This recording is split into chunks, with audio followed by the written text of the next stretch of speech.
This is our news, the weekend edition. And on the broadcast tonight, the health minister says the ID of those COVID-19 patients will remain confidential. Plus, the police commissioner talks about the 24-hour curfew. And later on, what are tourists still on the island left to do?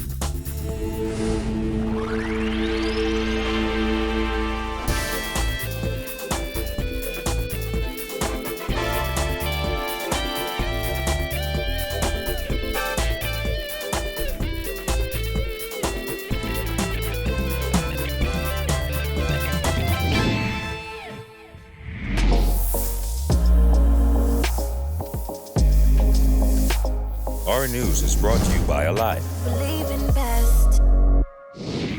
Good evening, everyone. I'm Andrew Knowles, and thanks so much for joining us. As health officials mark the beginning of what they're calling a surge in coronavirus cases in the Bahamas, Health Minister Dr. Dwayne Sands is urging Bahamians to have a heart. He noted the circulation of images of people believed to be those who have tested positive for COVID-19. He said there's a reason the government does not reveal their identity. We have seen some horrible examples of people being outed on social media. Imagine if it was your personal health data that was being sent around Facebook, Instagram, Twitter, as if you were not a human being. We have some persons who could care less whether they destroy persons' lives. And so we have to balance the public's insatiable appetite for information against an inalienable right to privacy. Sands says, unfortunately, there has been a stigma that's been attached to having the coronavirus, which is being coupled with an urge for information. He said the country has been down this road before with HIV, where the stigma seems worse than the disease. However, he's insisting Bahamians should seek to respect each other's privacy in this situation. And I caution Bahamians to understand that this could be you tomorrow. This could be me tomorrow. This could be your mother. This could be your father. So to treat people as if they're lepers, pariahs, as if they've done something to deserve this sentence is inappropriate. And the next time you get a social media message that says such and such a person from such and such a place, just delete it. As Grand Bahama confirms its first case of the COVID-19 virus, Sands also sought to allay fears for residents in the West End community who have strongly opposed the decision to use that clinic as a treatment facility. According to Dr. Sands, health officials must dialogue with residents so that they can be on the same page. We understand the concern. There's a tremendous amount of fear. We want to be very sensitive to the concerns of persons, but we also have to make sure that if people require hospitalization or treatment, that they have the option. And so we have to balance the demand for ensuring that we are prepared with the fear and the concerns. And I think this is going to mean dialogue. It is going to mean that we are going to have to engage, and we're prepared to do that. Residents have argued that the clinic doesn't have the capacity to act as a quarantine treatment center. Dr. Sands says he understands that residents are simply afraid, especially on the heels of Hurricane Dorian, but his ministry must manage this disease. I think people are genuinely frightened. They're worried. And sometimes the information or misinformation that they're getting is heightening that fear. So we're not going to throw away anybody's concern. We're not going to minimize or trivialize anybody's fear. We're going to engage them. We're going to have a conversation with them, and we're going to try to seek to find a solution that works. Well, a leading infectious disease consultant says one of the major challenges facing the healthcare system is deciphering suspected COVID-19 from influenza. With 10 confirmed cases so far and mounting fears, she's cautioning the public not to panic and simply consult a physician before trying to get tested. In a perfect world, widespread testing for the COVID-19 would be ideal, but the reality is doctors don't have the capacity for it.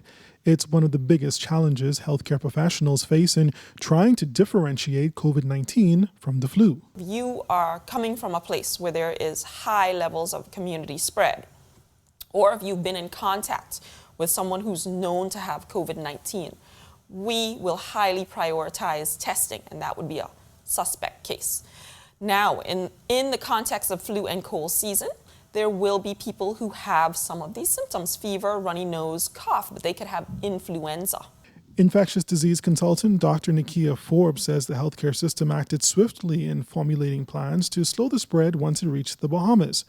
And as there are insufficient tests everywhere else in the world, Dr. Forbes says prioritization is key. We knew we would eventually see a case, so we've really had to prioritize and streamline and determine in our institutions where we can safely see such patients, where we can work up such patients, and we've had to prioritize, because if you don't have 1 million tests, and no country right now has 1 million tests, you will therefore need to use best practice guidelines to test persons that are highly suspect and to prioritize tests for people who are sickest and have immunocompromising conditions. In regular English, that means they have other medical problems that could put them at risk for not doing well with this. This week, Health Minister Dr. Dwayne Sands confirmed 175 tests have been done. More than 2,000 test kits are on island, and that number is anticipated to increase. And with people calling for rapid testing, Dr. Forbes says there are some concerns with this method. But at the end of the day, we need to make sure that if we're using this testing modality, that it is going to correctly identify patients and that it won't give false negative results. What that means is if someone has COVID-19 and we use one of these tests, if they test negative, but they really have the disease, that has implications. While appearing as a guest on RTV's On the Record with host Jerome Sawyer, Dr. Forbes tackled a burning question on whether a recovered COVID-19 patient can be reinfected. Well, what we know is that there's a definition for has someone recovered from COVID-19. So that definition is one, based on lab testing, and that is you have a repeat test within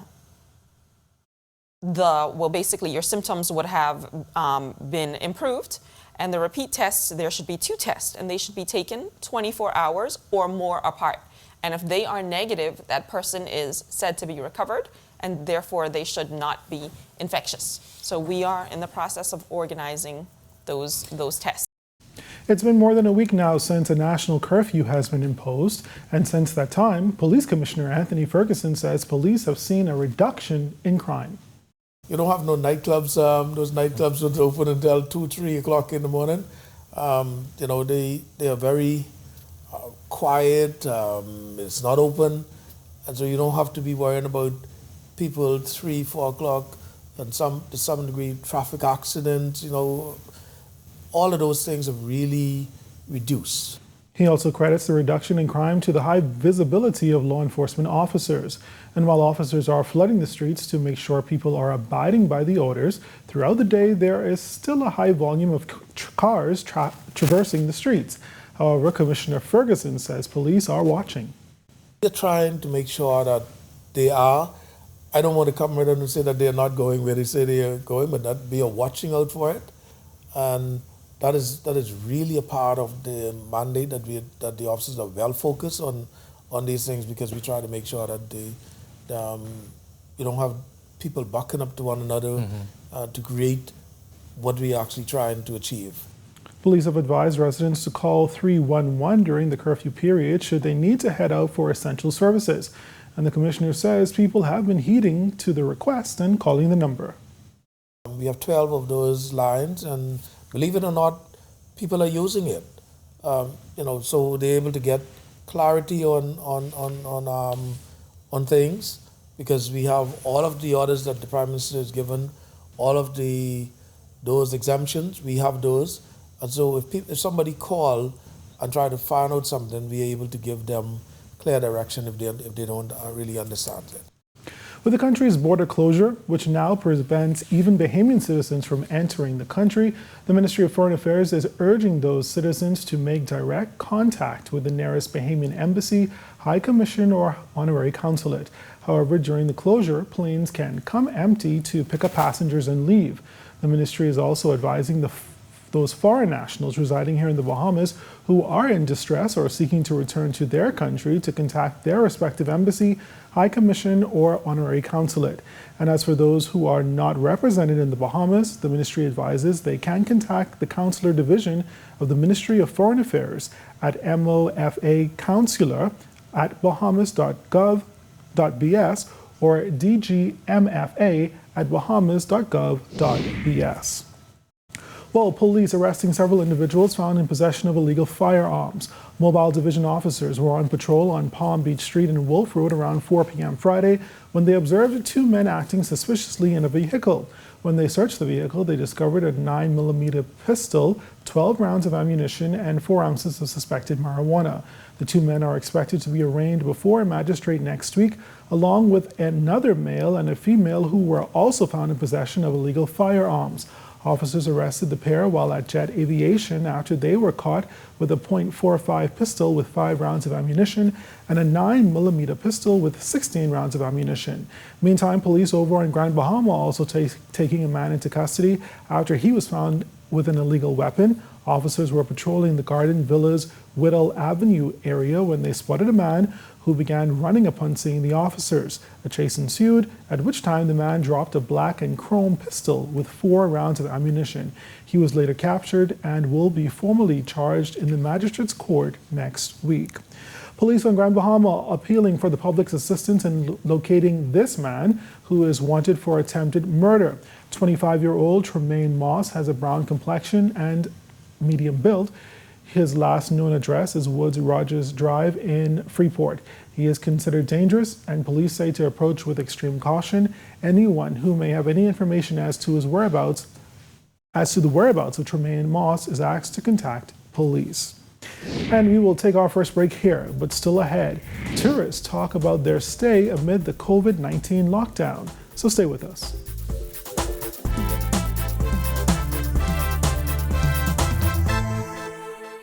But Dubs. Hey. Speaking of ideas, though. Ah! Yes, solid idea, but. Here we go again. Stop joking, boy. Murder? That on their passport, so you better name him murder? Hey, what did you start? Just gotta be a blessing, Mike, because ain't nobody that's stupid to come here to lose their money. Lose your money, boy. Gina T? On your right nipple, Gina? What is this? Stop me what to say, store. Hey, Chrissy brothers, we gotta sing to you. Happy birthday from the Chrissy crew. We can buy one down now, and all of us can share it. I like him. He's funny. You think that funny? Bum chicky, bum chicky, bum chicky, bum chicky, bum chicky. It's a birthday, bum chicky.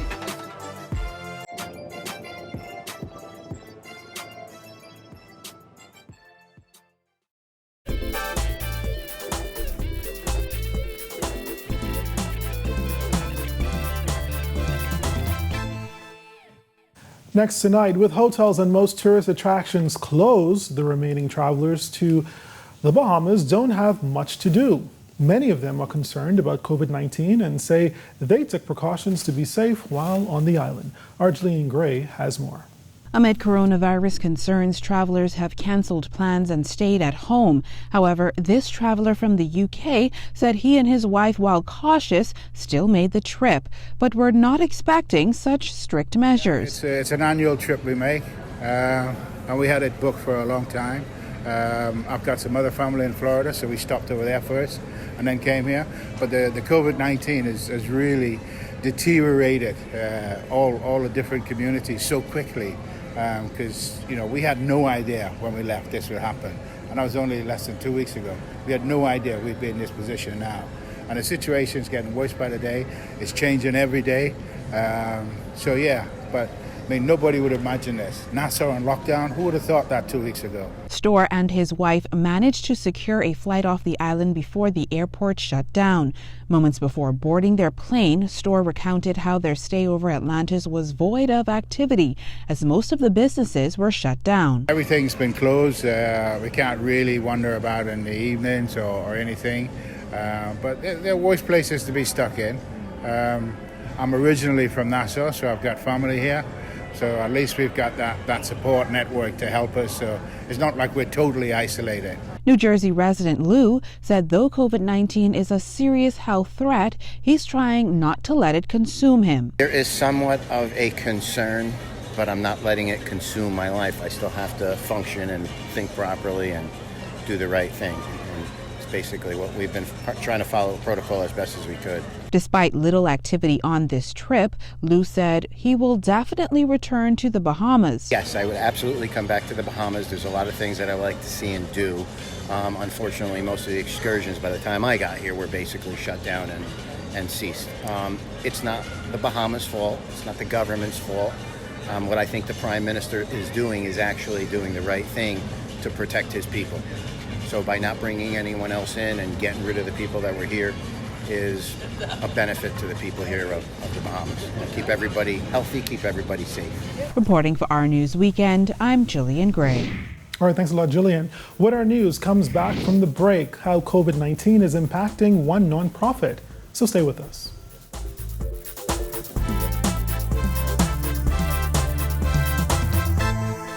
Hey, but Dubs.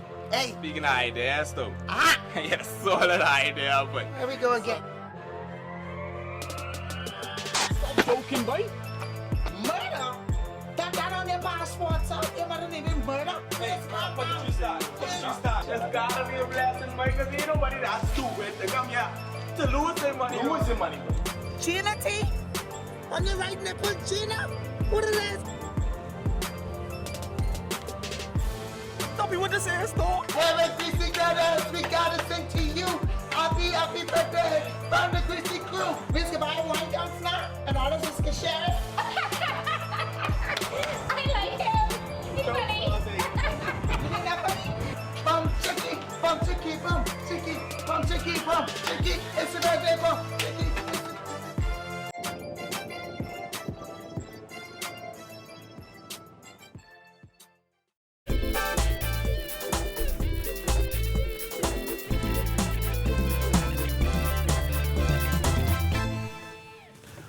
Welcome back to Our News, the weekend edition.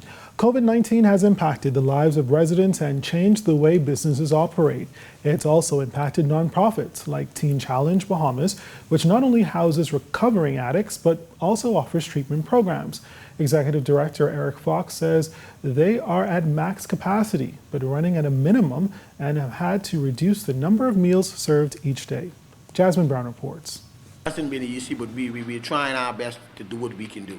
That's Teen Challenge Bahamas Executive Director Eric Fox summing up the situation at the facility on Marshall Road. The drastic changes came after a national curfew was announced to help slow the spread of COVID-19. Fox said that while they are doing their best to offer help to those who need it, it hasn't been easy. He said ensuring social distancing is a bit of a challenge given the fact that they are now housing the max number of residents they can hold. We shut down all our we do counseling for persons from the court. We have persons come from rehabilitation services. We have persons come from probation. We do anger management, conflict resolution. We do domestic violence counseling. We have shut down all our services. We running a million. I just told my cook this morning, rather than us giving 3 meals a day, we'll just do a late breakfast and an early dinner. So we gone from 3 meals a day, that's to 2. He added that they are also sterilizing the facility every day. But with most people staying home and businesses forced to close, Fox says donations are expected to slow down and tough days will be ahead. I'm not really bothered by that a lot. It's a good time to really buckle down and fast, even lose some weight on this go on. So what I'm saying, we can do what we have to do. We don't have a problem with fasting, we fast now. You know, Bible say man don't live by bread alone, but by every word that receives the follow of the mother of God. That's not something I'm worrying about. Teen Challenge this year, we celebrate next month, we celebrate 32 years in the Bahamas. So God allow us to be here, we can be here, we can weather this storm. We're not going no place. Our services is needed, so we're not going no place. Fox says the only way they have been able to survive in the tough times is because of churches and other non-profit organizations who deliver food and goods each day. But he says extra help is always needed. Reporting for our news, I'm Jasmine Brown. Up next, find out how members of the disabled community are adjusting to the lockdown.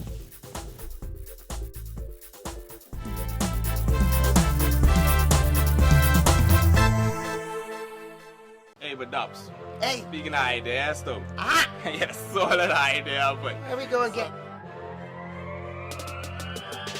Joking, boy? Murder? That on their passport, sir. You better even murder. Hey, but you start. There's gotta be a blessing, Mike, because ain't nobody that stupid to come here to lose their money. Losing money. Gina T? On your right nipple, Gina? What is this? Don't be what this is, though. Hey, Chrissy brothers, we gotta sing to you. Happy birthday from the Chrissy crew. We can buy one down snack and all of us can share it. I like him.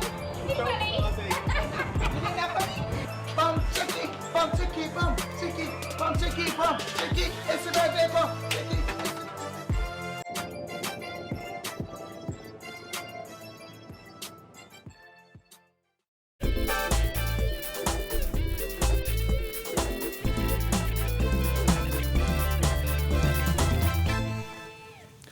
Disability inclusion consultant Erin Brown says the 24-hour lockdown is having a negative effect on access to health care for the disabled community. The lockdown has affected access to health care because we are down to just essential facilities, that being PMH and doctors. Even when you're a part of the NHI program, you're still being filtered to the hospital. And as a vulnerable grouping member, that's not a place where you would want to have to go unless you absolutely must. She added that while transportation for some in that community is already a challenge, the suspension of public transportation exacerbated the issue. When you remove higher transportation, that removes a bulk of delivery of persons that we call on in order to continue our everyday life. And in COVID-19, we know that social distancing is important. We're not going to be able to completely do that. She reiterated that social distancing doesn't always work for members of that community, as not everyone is independent. Social distancing is at its best in our community at times. Not everybody is independently living or have access to independent transportation. But I dare to say, even when you are now in transit because you need to go to the pharmacy or the food store or whatever other emergency and you're by yourself, how do you then address when you're stopped? That's a look at stories making news this evening, but stay tuned. Our weekend weather forecast is coming right up.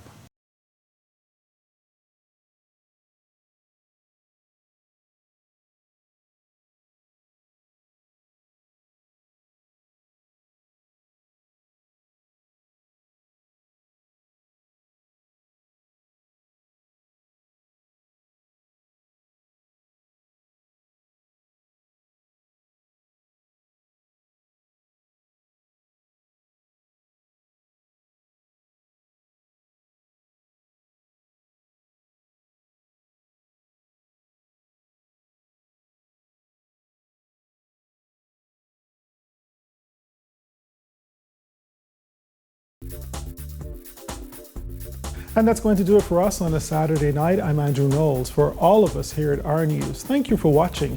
Let's remember to be safe and look out for each other. Good night.